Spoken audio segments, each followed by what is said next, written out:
Good evening, everyone. Bring this meeting to order. Meeting of Wednesday, May the 15th, 2024. Note the absences.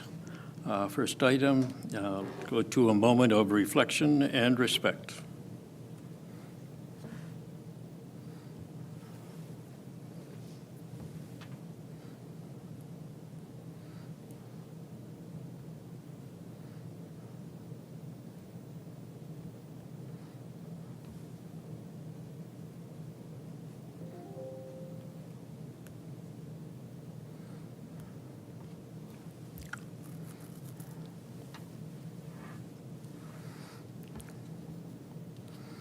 Thank you. Item 3.1, confirmation agenda. That council adopts the agenda for the meeting of May 14th, 2024, as amended by adding the following. Item 7.3, Chief Administrative Officer Report, CAO 30-24, respecting lands identification study. Thank you. Mover and seconder, Deputy Mayor Barber and Councillor Chapman. All those in favor? That's carried. Thank you. Declarations of pecuniary interest? None. There are no delegations or public meetings. Item 6, consent agenda. Have a motion, resolution. That the May 15th, 2024 consent agenda be received for information and that council approves the minutes of the regular meeting of council held on May 1st, 2024. Mover and seconder. Councillor Chapman will move and Councillor Oslach will second. Any discussion and comments on any of those? Being none, all those in favor, carried. Thank you. Item 7, action item 7.1, manager plan. That report plan 15-20 on Bill 185 be received for information purposes. Mover and seconder, Deputy Mayor Barber, Councillor Rahi. Heather. Thank you, Your Worship. Tonight, I'm here to talk to you about Bill 185, which is also known as the Cutting Red Tape to Build More Homes Act 2024. On April 10th, 2024, the provincial government gave first reading to this bill. The intentions and the goals of this bill is essentially to cut red tape, speed up government processes, and meet the province's goal of building 1.5 million homes by 2031. So Bill 185 introduces a number of changes to 15 different statutes, including planning legislation. The majority of the legislative changes in this bill were mostly due to the response from stakeholder feedback on issues preventing or delaying housing development, including feedback on changes from Bill 23, which was a report I presented to Council in January of 2023, which is known as the More Homes Built Faster Act. What I've done, just to kind of simplify this for Council, is I've gone through Bill 185 and kind of put together a summary of the changes that would have an impact for the town of Aylmer. The first change is what they're calling the expanded use it or lose it powers. So essentially what this means is that there will now be, lapsing dates are now mandatory for draft approved plans of subdivisions with approvals given before March 27th, 1995, subject to a 3 years lapsing period. And it's optional for site plan approvals for municipality to put a lapsing period on those. In terms of development charges, essentially what the development charges act, how it's going to be impacted is that with Bill 185, it's going to be removing phasing of development charge rates. A lot of charges are phased in over a 3 or 4 year time period. Currently, the town of Aylmer is at the full 100% phased in rate based on when we undertook our study. As well, due to Bill 23, Bill 23 prevented a municipality from being able to utilize development charges to pay for study costs. And now with Bill 185, that's being reversed. So now municipalities can use development charges to pay for studies and background studies, which is a benefit for anyone undertaking a development charges study. Moving on to limiting of third-party appeals. This is one I think is a big one, and I think it's going to be a change that's going to have the greatest impact to municipalities across Ontario. And this is the third-party appeal rights will be related to official plan amendments and zoning bylaw amendments will only be limited to the applicant, the Minister of Municipal Affairs and Housing, an approval authority, a public body, and specified persons as defined in the Planning Act. Specified persons would be essentially public utility companies, telecommunication companies. What this means is a neighbor who is not in support of their neighbor's zoning bylaw amendment or official plan amendment will not be able to appeal the decision of council. The next change is the new exception to the anti-bonusing rule. This isn't something that Elmer has been able to utilize. There is always the potential in the future. Essentially, what this will do this essentially allows the province to make regulations authorizing municipalities to grant assistance to a specified manufacturing, industrial, or commercial enterprise if the province considers it to be necessary or desirable in the provincial interest to attract investment in Ontario. I'm hopeful we can have that kind of manufacturing come to Elmer. We haven't had any opportunity to utilize this kind of tool. As well, within this, the province may set out the different types of assistance that may be granted, such as the leasing or selling of municipal property for less than fair market value, the lending of money, or granting of exceptions from, example, municipal levies. The next one is removal of requirement for pre-consultation. Again, this is another huge one that I think is going to have a great impact on municipalities across Ontario. Pre-consultation is no longer mandatory for planning applications. It is at the applicant's discretion. The next one is removal of refund mechanism for application fees. This pertains to refunds for planning applications. For example, if a municipality hasn't made a decision on an application within the specified time period. So that's what this one impacts. Moving on to the repeal of the Community Infrastructure Housing Accelerator and the new ministerial zoning order framework. Again, the town of Elmer has not ever benefited from a minister's zoning order. We may potentially in the future. And essentially what this is doing is just kind of changing, it's repealing this Community Infrastructure Housing Accelerator, which was a form of a minister's zoning order. And that the province is also looking at a new framework for minister's zoning orders, focusing on an increased transparency to the public. Moving on to restrictions on parking requirements. The one that could have the potential for impact to Elmer is that the province is proposing new provisions which would restrict the ability to require more than the prescribed amount of parking in other areas. I do not know what those other areas are. They've already specified that they are not going to be allowing for parking restrictions in like transportation corridors. They haven't specified what these other areas are. This will be forthcoming in the regulations. The next one is procedural changes regarding a motion for complete official plan amendment application. Again, this is something that we have never experienced here at the town. It's just essentially it would permit applicants to make a motion for directions to have the Ontario Land Tribunal determine whether the information they submitted with their application has been provided. Moving on to broadening of regulations for additional residential units.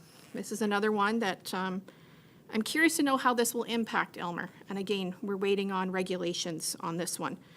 Essentially, Bill 185 proposes to authorize regulations establishing requirements and standards with respect to any additional residential units in a detached house, semi-detached house, or row house, a residential unit in a building or structure ancillary to such a house, a parcel of land where such residential units are located, or a building or structure within such residential units are located. As well, Bill 185 proposes to widen the scope of the minister's ability to regulate not only a second or third residential unit, but any additional residential units in a house, as well as the land in which these additional residential units are situated on. Again, waiting on the regulations to find out how that one's going to roll out. The next one, proposal to exempt additional residential units from Planning Act requirements. What this means is that additional residential units would be exempt from planning applications such as minor variances. So for instance, if an individual property owner was wanting to construct an addition onto their home for an additional residential unit and it didn't meet, for example, the rear yard setback, my interpretation of Bill 185, and this effect would mean that they wouldn't need a minor variance and that they could just build it as of right with the building permit.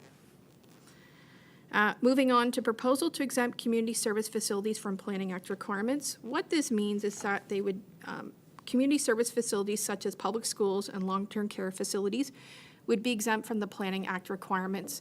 Again, this is to try to get, the services and long-term care facilities up and built and constructed as quick as possible. Municipal bylaws on allocation of water supply and servicing capacity. Bill 185 proposes to give municipalities the authority to pass bylaws to create a policy for water and servicing capacity, which may include the tracking of water supply and servicing capacity for approved developments, as well as providing the established criteria. Since 2021, there's been at least 10 bills brought forward by Ontario addressing matters to do with land use planning, development, and municipal regulatory powers. Been a lot of bills, a lot of changes. This current provincial government is very focused on increasing housing units, increasing the units quickly, helping homeowners and tenants, and to try to create affordable housing as quickly and as much as possible. The proposed changes to Bill 185, I think overall will have a positive impact for the town of Aylmer. In particular, having the ability to set a lapsing date on a site plan approval will encourage residential developers to build their projects in a timely fashion and could potentially free up reserved water and sanitary capacities for future residential development projects. Being able to use development charges to pay for background studies from the list of eligible capital costs will be a great benefit to the town's budget moving forward, especially the next time we need to look at a development charges study. Being able to exempt specified community facilities from the Planning Act requirements, again, helps to expedite any community planning projects that we have in the future for the town. Lastly, giving municipalities the authority to pass bylaws to create a policy for water and servicing capacity. I think it's a very useful tool that we at the town could utilize and we could consider for future implementation. In terms of what I call the negative impacts to Bill 185, I think the biggest, in my opinion, is limiting the third-party appeal rights related to official plan amendments, zoning bylaw amendments. What this essentially will do, it will allow for projects that have possibly neighborhood controversy to be approved as of right without the public having the ability to have a quasi-judicial board, such as the Ontario Land Tribunal, review a council's decision. In my opinion, this greatly limits or quite possibly could squash public participation in the decision-making of planning processes, and it could possibly cause greater duress for council members in relation to their ability to represent their constituents' concerns in government. I do want to bring to your attention that Aylmer has had very few third-party appeals to planning applications in the past 25 years. As well, exempting additional residential units from Planning Act requirements may have little impact, except for the example I gave, minor variances not being required to reduce rear yard setbacks. As well, the removal of the mandatory requirement for pre-consultation for planning applications. From what I've seen, it'll have very little impact, as the majority of the developers that my development team and I work with here in Aylmer, they want to meet with staff. They want to, in advance of an application, and they want to find out what is the requirements submitted so that ensure that they have the application completed correctly and that they have completed all the necessary reports and studies in advance in order to successfully advance their developments in a timely fashion. So in conclusion, as I mentioned, Bill 185 is intended to cut red tape, speed up government processes, and meet the province's goal of building 1.5 million homes by 2031. After a thorough review of Bill 185, it appears as though the legislative changes will have a mostly positive impacts for streamlining residential development here in town, with only a few changes to have a potential for concern. Town staff eagerly await the release of the regulations that will accompany many of the above noted legislative changes. Thank you. Well, thank you, Heather, for that very thorough report. Council, questions or comments? Deputy Mayor Barber. Thank you, Worship. Just a quick comment that the one that concerns, the change that concerns me the most is the disregard of the minor variance process. is the province in the regulations going to determine what is a minor variance? How can they do that? But it just kind of boggles my mind, compared to the number of minor variances that we dealt with over time. And if anybody is allowed to just go do something willy-nilly, the neighborhood will not be happy.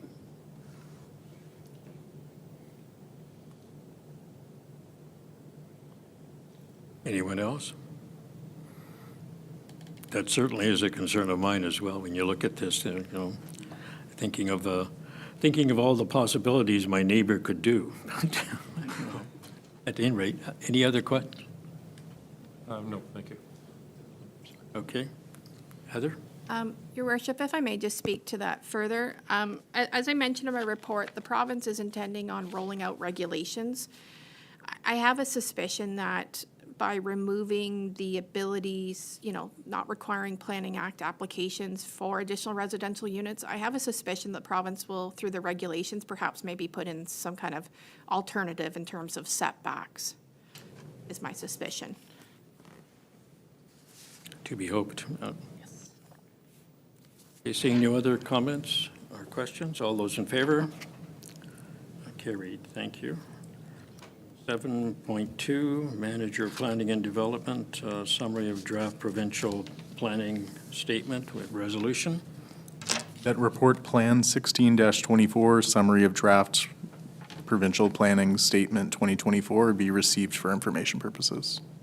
Seconder, Councillor Chapman and Councillor Oslach. Heather. Okay, thank you, your worship. The province, on the same day they released Bill 185, they also released the updated draft of the proposed provincial policy statement for 2024. This comes basically 1 year after the 2023 draft was released by the province. There's really only mostly minor changes from the 2023 draft. Terms of what's important to note is this proposed provincial policy statement for 2024. It intends to combine parts of the provincial policy statement 2020, which is the current one under effect that I work under, as well as a place to grow, the growth plan for the Greater Golden Horseshoe. They plan to take both of those documents and merge them into a single land use planning document for the entire province. So in terms of the proposed changes to the provincial policy statement, essentially what I'm seeing here overall, the overall vision and intent of this provincial policy statement really kind of mirrors what I just spoke about in Bill 185, and that is a focus on building more homes for Ontario. Building more homes, building them faster.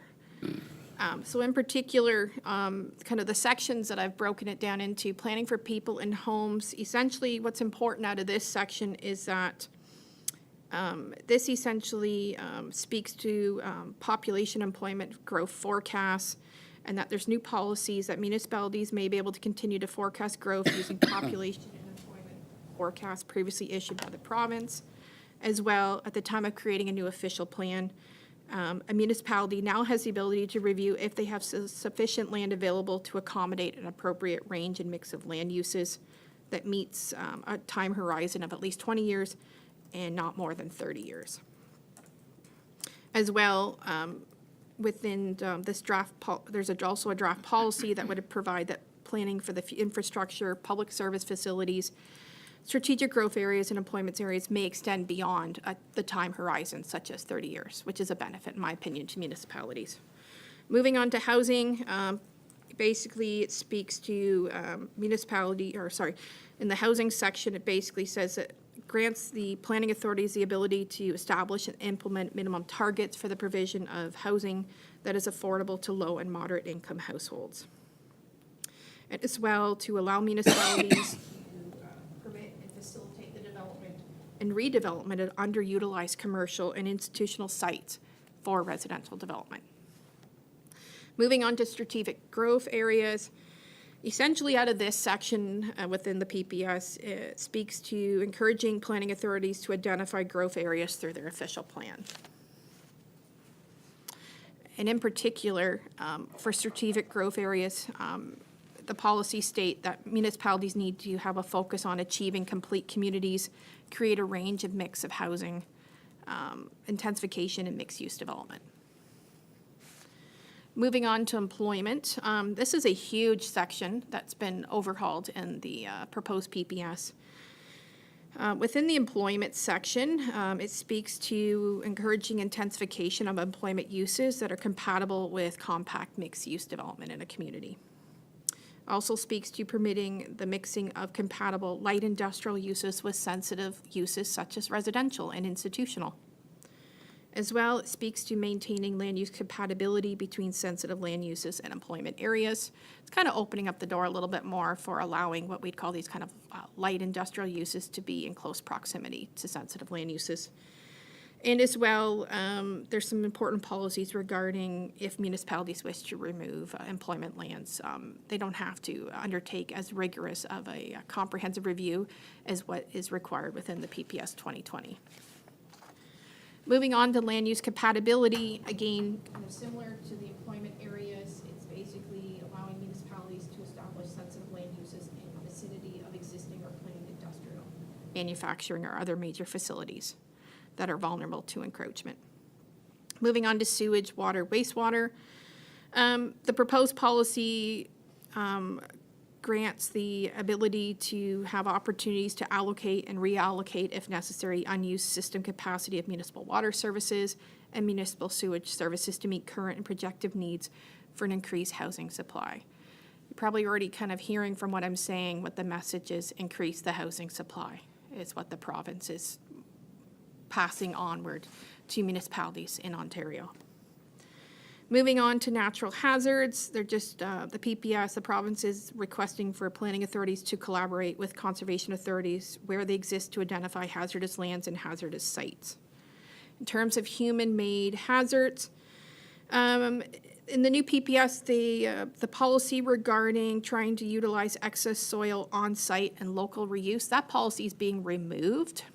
So I'm kind of curious to know how that's going to roll out. I believe there will be regulations pertaining to the use of excess soils. And as well, an important policy that they've included in this PPS is that that sites that have contaminants within the land or the water shall be assessed and remediated as necessary prior to any activity on the site associated with the proposed use.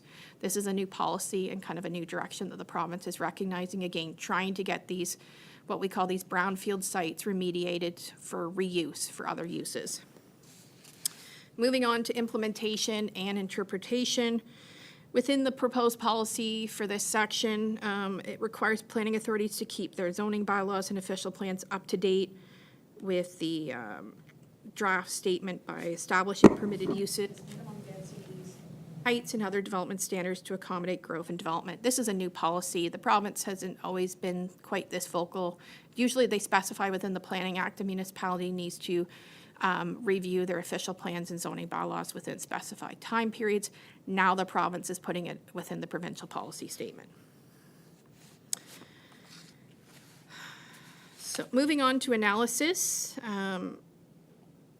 In my opinion, I feel that the proposed provincial policy statement 2024 will have a positive impact on Elmer's growth and development. Being able to, at the time of a new official plan and at each official plan update, ensure that there's sufficient land available to accommodate uses up to a 30-year time period, I think is phenomenal. As well, being able to plan for infrastructure, public services, facilities beyond 30 years is also a benefit to the town. As well, this proposed strategic growth area policies, if approved, would allow the town to identify in the official plan areas of focus for intensification, mixed use, and greater range of housing options. The proposed employment policies would be a great benefit to town, especially with the development of Ames Park and our existing industrial park lands. The proposed policy for municipalities to be able to allocate and reallocate the unused system capacity of municipal water services and municipal sewage services to meet current projected needs will assist the town in increasing housing supply and will also be a great tool. So in conclusion, the proposed draft provincial policy statement basically is essentially taking two documents, combining them into one. Overall, it appears that the draft proposed PPS 2024 will have policies that will have a great impact for the town in a positive direction. with just one policy area that may have some concern. If and when the final document is approved by the province, the town will be required to update its official plan at the time of a regularly scheduled review. Thank you. Thank you, Heather. Again, a very thorough report. The last two reports may not seem very sexy in terms of what's in them, but a couple of decades, and thankfully we have a person in our planning person that has a grasp on these items. So thank you, Heather. Questions, comments from council? You nailed it. All right. Okay, thank you. All those in favor of the motion? It's carried. Thank you. 7.3, Director of Emergency Services, Chief McCone, have a resolution. Did I miss one?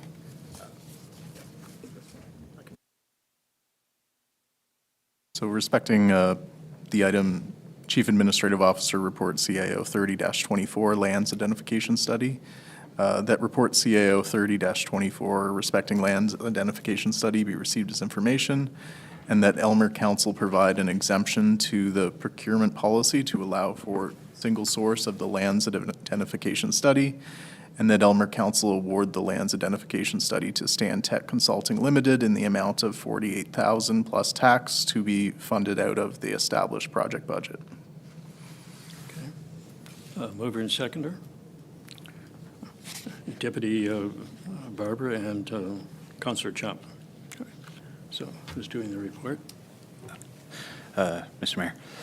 Thank you. So I'll just be very brief on this report. Certainly, we've done a lot of work already on the boundary adjustment. We got to a stage in the boundary adjustment where we made a proposal, a confidential proposal to our neighbor Malahide. And certainly at that point, given the scope and size of it, we were sent back to do further work, and we need to bring on some external planning expertise, as is the normal process in this boundary adjustment. So we're going to the next legislative step of the process. Council foresaw that this would happen, which is why we established the budget of $50,000 for this year. And we went out and did 3 quotations. Certainly, we had a previous planning firm already arranged to do this work. They gracefully stepped aside before the project really started, which saved us some time. But now we want to make up the fact that we lost our planner on this and bring on another one quickly so that we can keep this moving forward and begin the public consultation. And one of the positive things certainly about now that we're going to this stage is that it allows for more opportunity for local residents and businesses to comment on what lands will eventually be incorporated into the town of Elmer. So with that, I'll try to answer any questions that council might have. Thank you, Council. Deputy Mayor Barber. Thank you, Worship. Staff are confident that Stan Tech has the resources to move this project along in a timely manner. Through you, Mr. Mayor, yes, we're confident. Thank you.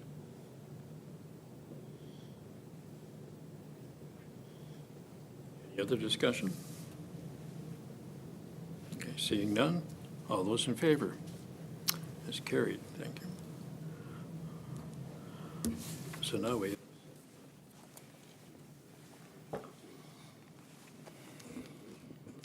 That report Fire 04-24 be received for information, and that council provide direction to staff upon whether to present an amending bylaw to bylaw 45-21 to be considered at the June 5th, 2024 council meeting. mover and seconder, Councillor Rahi and Councillor Oslach. Chief McCone. Thank you, Your Worship. Good evening, members of council. May 1st council meeting, council asked the fire department to do a review of the burn bylaw, specifically the section on barbecues on balconies. The fire department staff believe that this bylaw should be reviewed for relevance and for value of the fire safety for the residents. Fire department also believes in the quality of living for our residents and has brought back some updates for council's considerations and approval for the changes to the bylaw. that we can make. So with that being said, if there's any questions, I'd be happy to answer them at this time.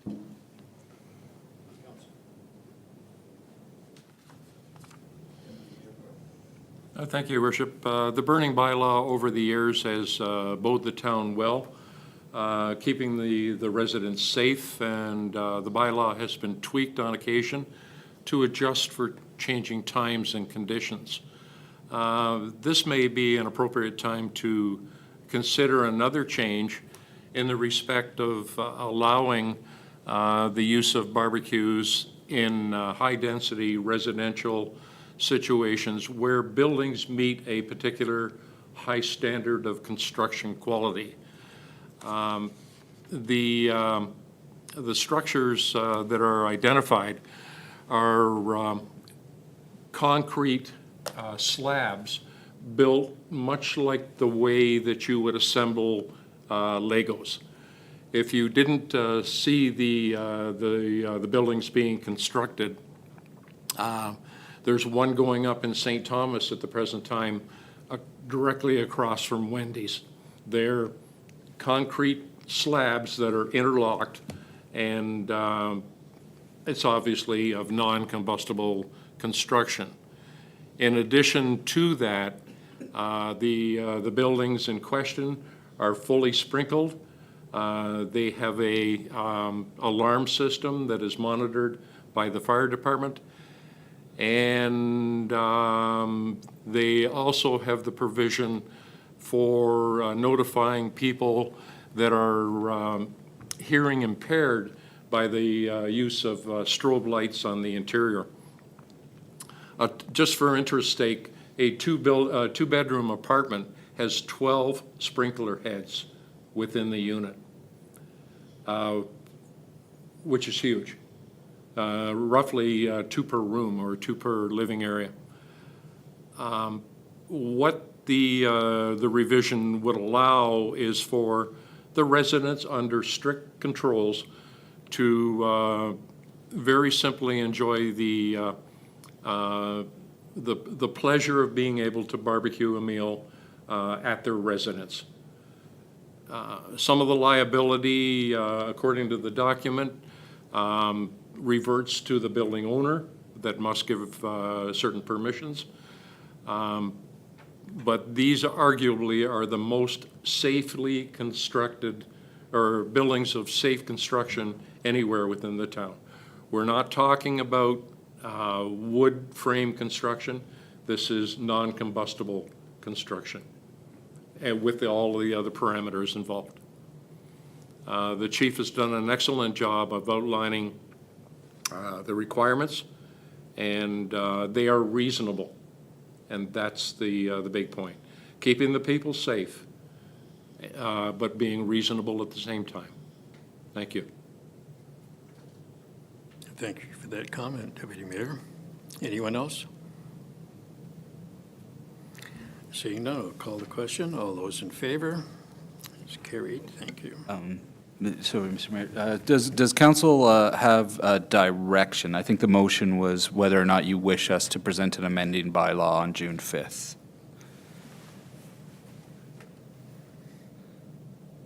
It does say that council provide direction to staff for whether to present an amending bylaw. I would assume by the discussion or the non-discussion that's taken place that the direction is to move ahead. Is that basically you're looking at whether you want to move ahead with the bylaw or not, right? Right? Do we want some further discussion on moving ahead? Councillor Your Chapman? Worship, I agree with Pete. As long as there's regulations in place and that it's in a non-combustible building, that it's, we should amend the bylaw. So, Your Worship, Your Worship, I agree with Pete. I certainly agree with moving forward on that. Are we fine with just using the last motion to provide direction? Okay, thank you. So on June the 5th, there will be a bylaw to that effect brought forward. Right, next section, Director of Financial Services. Motion.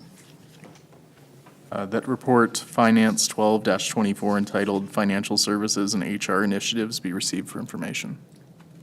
Seconder, moved by Counselor Rahe, seconded by Counselor Chapman. Heather.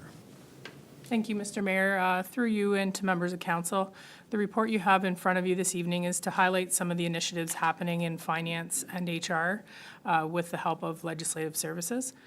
So the goal has been to modernize, streamline, improve, and standardize and strengthen the cross-functional team that we have. Basically, the HR and payroll, benefits, and finance are all together, but we work very closely with legislative services. So some of the benefits include increased support related to HR services for all departments, helping managers support employees and improving the work culture and wellness. There's some increased options for taxpayers to make payments and receive correspondence while reducing costs for the corporation, and improved timeliness of financial reporting to council as well as other boards and committees. So some of the examples that we have have happened in the last year, which some of them happen behind the scenes, so you don't always see them, but HR is now able to push out all the onboarding documents through Laserfiche for payroll and benefits, and requests for police checks for new employees. Also, training is sent out through Safety Hub. So prior to that, the employee would show up for work on day one, and they'd have to go through all these papers and all these Word documents, and nothing really flowed. So now it's all done prior to them even arriving here on day one. So Michelle and Owen have worked through those processes to help Ruth and HR roll everything out and test everything out, which is working well. With payroll improvements, staff are able to now have employees receive expense reimbursement within 2 weeks through payroll instead of waiting for a check in accounts payable. So one of the first problems when I came here was we were writing checks. Everything was checks, and we'd had to do a check run every 2 weeks, and the mayor can attest to how timely it is to sign a check run. So one of my goals was to change it to once a month. It's better for cash flow, it's better for time and resources, but they couldn't do that because we were paying people through accounts payable. So we didn't want everybody to wait a month. So now that we have that through payroll, that's able to happen. Some of the benefits that the taxpayers can see are from an idea between Owen and Lisa, which was emailing tax bills to people. So they work through and test that in 2023. It's an option now for 2024, which a lot of people don't even know about, even though it's pushed out on the social media. Of course, the pre-authorized payment plan has always been available, but with Owen and Michelle creating those online-facing forms through Laserfiche, we're able to comfortably do it from our home on an online system, upload a void check, and away you go. So I just wanted to speak on behalf of all the directors here too. The current group of employees we have from the HR perspective, police, emergency services, parks, public works, rec, admin, including all the admin staff, are certainly one of the best that I know a lot of us, we always talk about how fortunate we are to be a part of this team.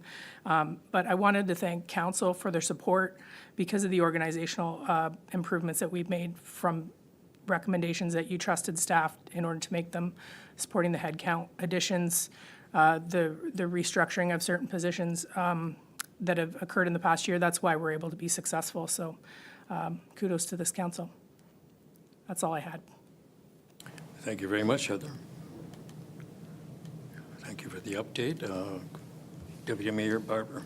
Thank you. To Heather, cross-training of employees must give our people a much higher degree of satisfaction on a day-to-day basis as being a larger part of the organization. Would that be fair? Through you, Mr. Mayor, absolutely. We had Leah down here from Public Works the other day. Owen was training Leah, and Anna was training our new staff in finance, Claire.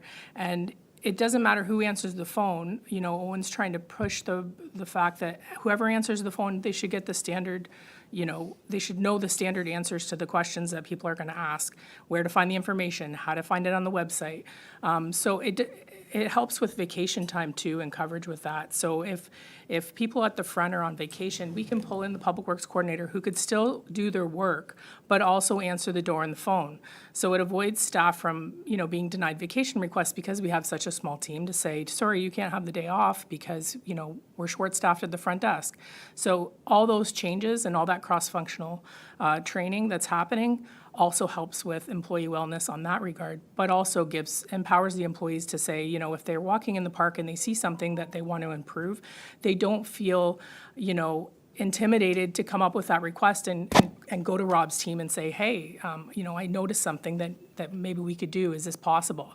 So I think they do feel like they're a part of something bigger.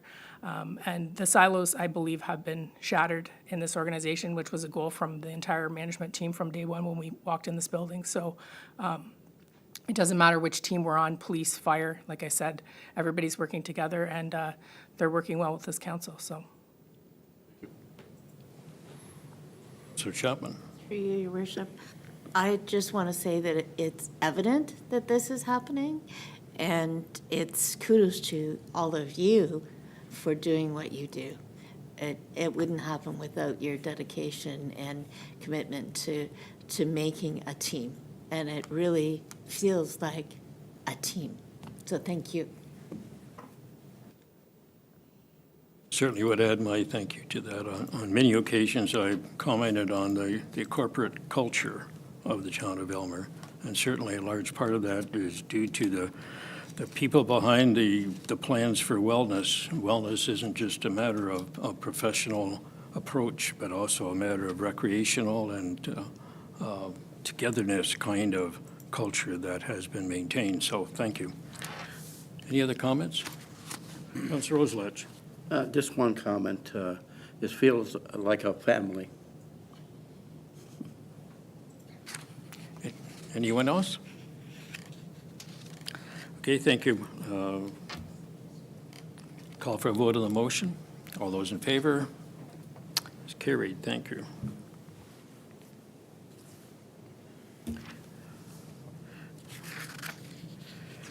Seven five, just the Director of Legislative Services dealing with Code of Conduct. Have a motion? That report, Clerk 13-24, regarding the Code of Conduct for members of council and local boards, update be received for information, and that council consent to consideration of bylaw 42-24 for adoption at the May 15th, 2024 agenda, meeting. Mover and seconder. Councillor Chapman will move. Councillor Oslach will second. Yes, so thank you for consideration of this report today. I'm bringing forward as a recommendation of our Integrity Commissioner, Bob Swayze. He did review our code, and he mentioned this in his presentation to council, and he found some deficiencies in it. The current code dates back to 2012, and it was updated in 2018. Some of the areas where the code improves upon it, it has better definitions around confidential information and harassment. It has guidelines for social media use by members of council. And it also just updates the roles and responsibilities as well as the powers of the Integrity Commissioner to align with the updates in the Municipal Act. The bylaw itself was a template provided by our Integrity Commissioner, and we brought it before you today largely in that same state. So we're hoping that it can be approved. And that is the recommendation of the report. Thank you.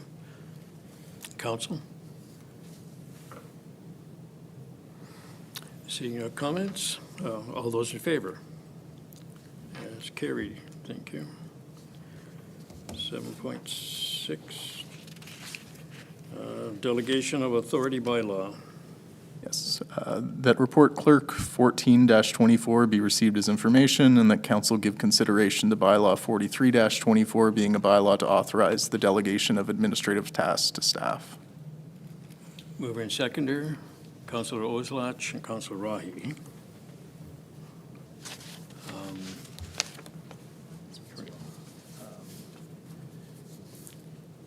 So This report was brought forward to update our delegation of authority bylaw, which dates back to 2008. The delegations within the bylaw are all previously granted by council to members of staff. So this really is just a consolidation of those previous delegations. Really a best practice in terms of governance is for every new term of council to be presented with this bylaw for both their understanding of it as well as their confirmation of the authorities granted to staff. The only new authority within this bylaw, it was discussed last year in the fall by this council. We had a series of small fee waiver reports in 2023 in the range of $100 for local charitable and public organizations. Council at that time provided direction to staff to simply proceed with waiving this without bringing forward a report to council. So this just formalizes that delegation within a bylaw so that staff have the ability to approve those waivers. And with that, the recommendation before council is that we would consider this bylaw tonight and approve it. Council?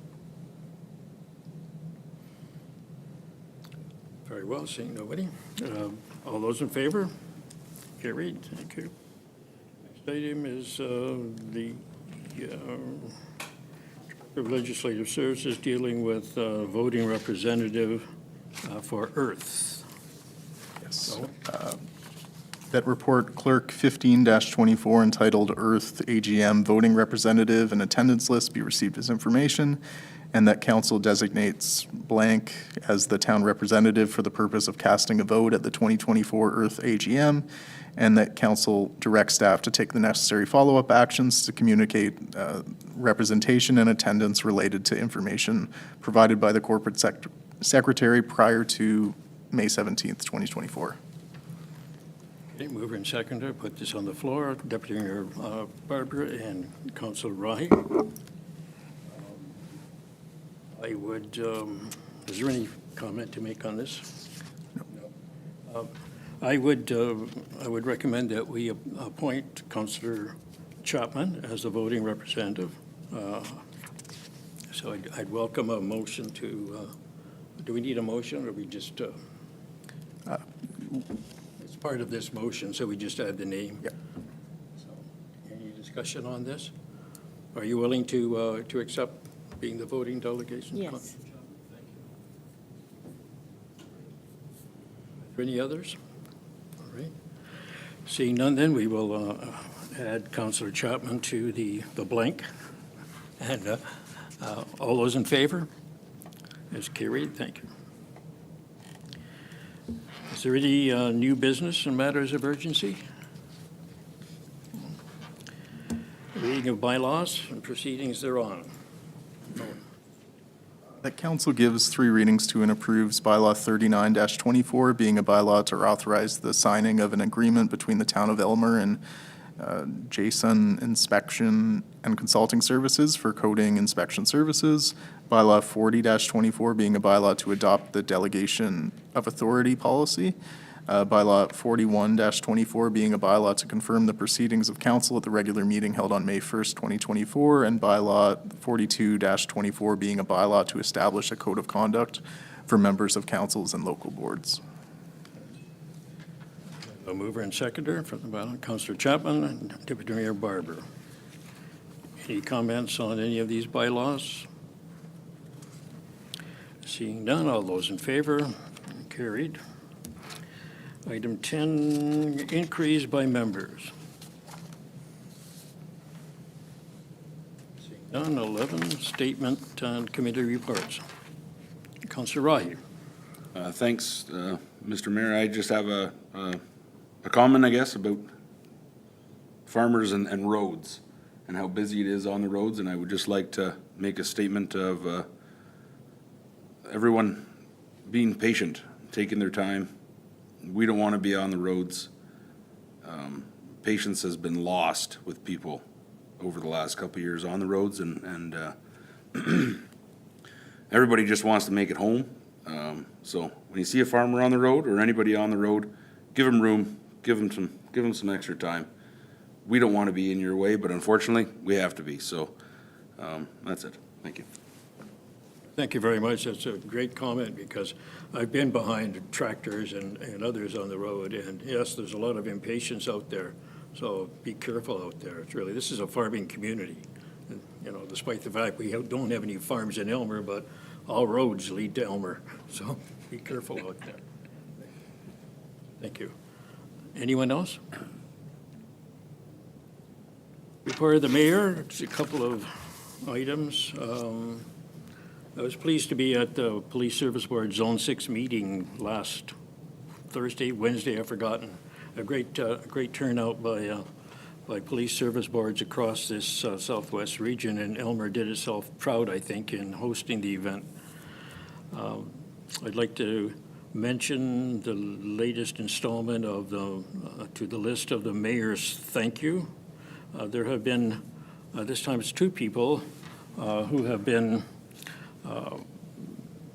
longtime volunteers at East Elgin Secondary School and other schools in the area, and also have been kind of volunteers in helping, I guess, things run smoothly at the Old Town Hall. And we just had a round table at the Old Town Hall last week, and a lot of interest in that building. Anyway, these 2 people are involved with dealing with the sound system, and although they do get paid, if you look at the amount that they're getting paid, I think we're talking about times of yesteryear, because it isn't very much at all. And you know, basically it's volunteer work, because even the small amount that they do get paid, they often purchase items that are necessary, cables and those kinds of things, which are necessary for the proper smooth functioning of the sound system at the Old Town. So a big thank you to the, what I can call them, ongoing maintenance consultants, ongoing sound maintenance consultants, John Bardwell and Peter Blaine. So thank you, guys. Next item is notice of motion. Is there any? Yeah. And we have a meeting closed to the public. That council moves into a meeting closed to the public at 7:52 PM to discuss the following matters. Chief Administrative Officer Report 27-24, Land Purchase Offer. Chief Administrative Officer Report 29-24, Land Purchase Offer. And Chief Administrative Officer Report 28-24, respecting EECC governance. And that considerations of these items is closed to the public pursuant to Section 239C and K of the Municipal Act as amended, as the subject matter pertains to a proposed or pending acquisition or disposition of land by the municipality or local board, and a position, plan, procedure, criteria, or instruction to be applied to any negotiations carried on or to be carried on by or on behalf of the municipality or local board. Thank you. Mover and seconder, Councillor Rahi, Councillor Chapman. All those in favor is carried. Be a brief recess, and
Okay.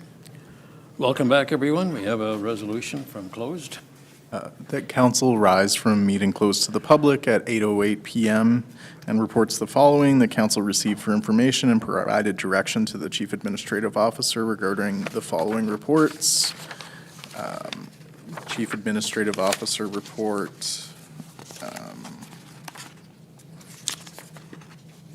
CAO 27-24 respecting a land purchase offer, CAO report 29-24 also respecting a land purchase offer, and Chief Administrative Officer report CAO 28-24 respecting EECC governance. All right, thank you. Mover and seconder, Councillor Oslak, Councillor Chapman. All those in favor? And that is carried. Thank you. Motion to adjourn. The council do now adjourn at 8:09 PM. Seconder, Deputy Mayor Barber, Councillor Oslach, Councillor, sorry. He You're right. don't look the same. All in favor? It's carried. Thank you.